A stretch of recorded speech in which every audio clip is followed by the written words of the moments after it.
Magandang araw sa inyo mga idol. Kumusta na kayo? Ngayon ay nandito ako sa isang vulcanizing shop sa Jensan, kung saan ay papalitan ko ang aking gulong from 275 to 3.00. So mas malaki siya kasi yun ang required ng aming LGU kapag ikaw ay may sidecar, lalo na yung kapag ikaw ay namamasahero, dapat ay 3.00 yung size ng iyong gulong. So ayan si Manong, magaling na vulcanizer, mekaniko to siya. Kaya tinatanggal niya na yung ang kanyang interior. So napansin ni Manong vulcanizer na walang nakatakip na goma sa paligid ng palibot ng rim ko. So yan ay nagawa siya ng cover ng mga rayos, lalo yung mga rayos doon, no? Yung mga nut ng rayos, para hindi mabutas yung aking interior. So tignan yung diskarte ni Manong vulcanizer, paano niya gawin yung pang takip doon sa mga rayos, yung nut ng rayos, yung end ng rayos. Yan. So gumamit siya ng lumang interior. Ayan, ginupit-gupit niya,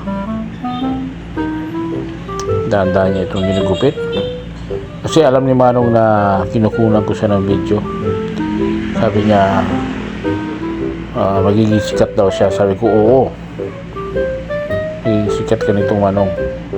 Actually hindi ko alam pangalan niya, pero sa kanya ako pumupunta kapag nagpapaayos ako ng mga gulong kasi magaling siya. Magaling sa mekaniko siya, vulcanizer pa. Yan, sabi niya sa akin na baka daw gayahin yung style niya, paano gumawa ng diskarte, paano paglagay ng goma sa rim. Sabi ko sa kanya mabuting at ma-share mo yung mga natutunan mo tungkol sa paggawa ng goma na ilalagay mo sa rim na yan. Ayan, tignan nyo po. Ayan, nilagay yung butas doon, yung may konting butas para sa tinatawag nating pito. Hindi ko alam kung anong Tagalog doon, basta pito ang tawag sa amin sa Bisaya. Ayan, nilagay niya na doon lahang sa tinatakpan niya yung yung mga rayos, yung end ng rayos. Ayan, ayos niya kasi alam niya kasi na naka-video siya. Dapat ayusin ni Manong vulcanizer yung kanyang ginagawa. Good job, Manong. So yung gulong na binili ko ay 820, tapos yung change tire is 30 pesos. So nakakahalaga ng total na 850 pesos. Ayan, ayos niya, check na konti para pantay yung nakatakip ng maayos yung dulo ng rayos. Kasi pag hindi mo tinakpan niya ng goma, may tendency na mabubutas at masisira yung interior mo ng gulong mo. Yan, ilupit-kupit niya yung mga sobrang mga goma, pinantay niya.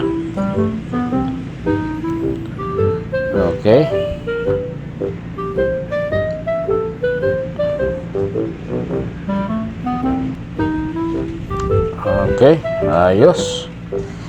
Nilagyan na parang oil yung gilid ng bagong bili ko na gulong para smooth pagpasok. Ayan, sinimplihan lang ni Bossing vulcanizer. Ingat ka dyan sa cover ng sidecar kasi baka masugatan po kayo, Manong. hinanap yung interior.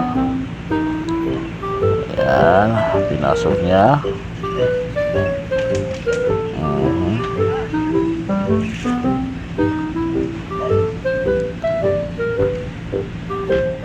Tarininam niya ako kung sisikat ba daw siya. Sabi ko, oo, manong sisikat ka. Yung shop niya po, vulcanizing shop niya ay makikita sa Capareda Street. Nakalimutan ko yung pangalan ng inn. Basta harap siya ng isang inn.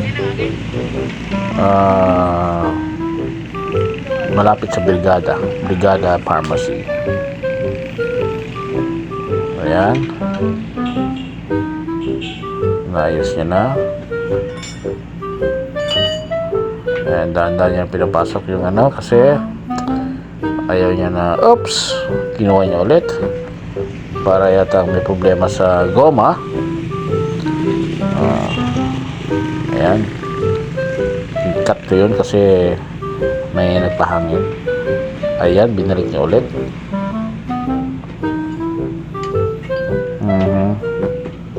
Okay, ang bilis-bilis ni Manong magtrabaho kasi siyempre sa tagal niya ba naman naging vulcanizer, simple na lang ito sa kanya yung mga side wheel. Alam mo, ang gusto ko sa kanya is yung kapag may mga extra mga gawain tulad ng mga kunwari may mga maluluwang na mga tornilyo, inaayos niya, hinihigpitan niya, free charge yun. Ayan, inaayos na ni Manong yung ano, yung interior.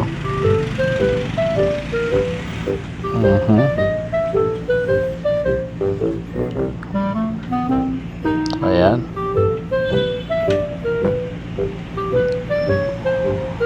ganyan pilasok, ginamit yung bakal na panglugit. Sa amin tawag dito sa Bisaya is panglugit yun siya. Ayan, oops, ikot konti. Ayan.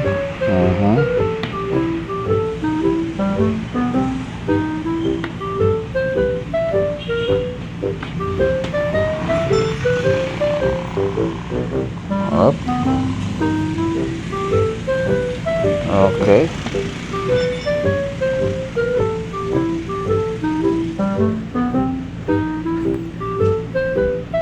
Ayos.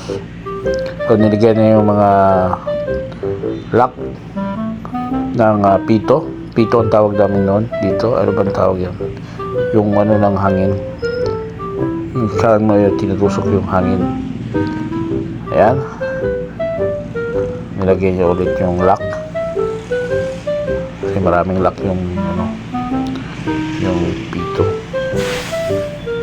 Ayan, nilock niya na. Simple lang. Ayan, nilagyan ng hangin. So thank you for watching. See you for my next video. Please subscribe.